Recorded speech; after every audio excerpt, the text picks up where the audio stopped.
Just quickly wanted to share a few experiences I've had with globe believing professors.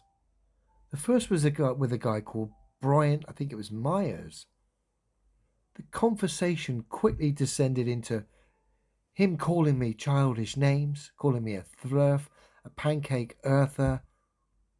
I simply asked for a physical demonstration that would suggest tower cranes could be dead still and plumb. I got no practicality.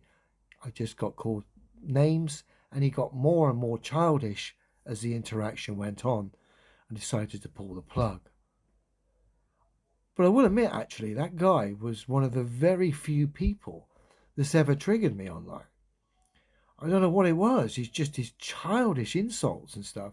It actually did get a reaction. Usually I just laugh. So fair play to him for that. But like I say, it just quickly descended into him acting like a spoilt, silly child. Crazy to see, and quite sad. The next experience wasn't much better. It's with a guy called, I think it was PhD Tony.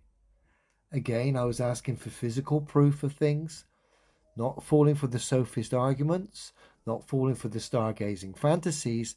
I simply wanted him to cite practical references that could be tested and verified by all that would back the globe claims.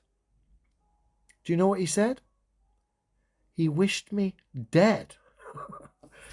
Yeah, serious. Wished me dead because I asked for physical demonstrations that would prove the globe earth theory.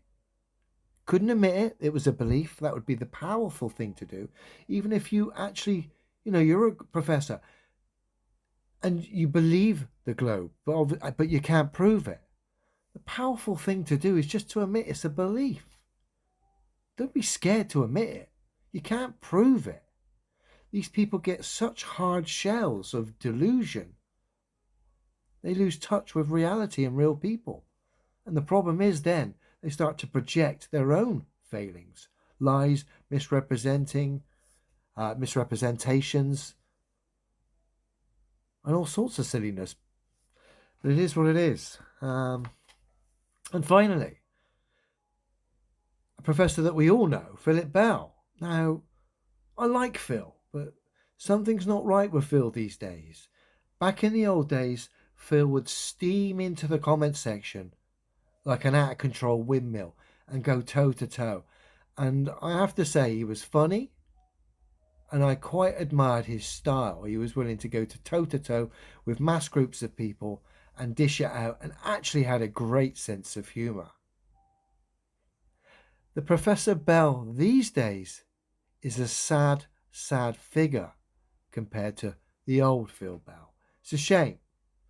The old Phil had great sense of humour, like I said, would steam in like an out of control windmill. The new Phil Bell, the current Phil Bell, hasn't got the sense of humour, hasn't got any practicality whatsoever, just has lies and misrepresentations. Fair play, he's not wished me dead, and he's not got all childish with his name calling, although Phil does lie and misrepresent. And these are highly educated men who profess the earth to be a ball, but the only evidence they could cite was their childish, silly behaviour or their lies and misrepresentations. What does the education system really do? It certainly doesn't empower you, and it doesn't seem to give you the skill set to own mistakes.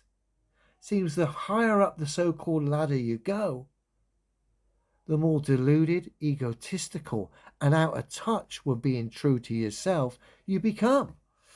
Crazy stuff. Have a good one, everyone.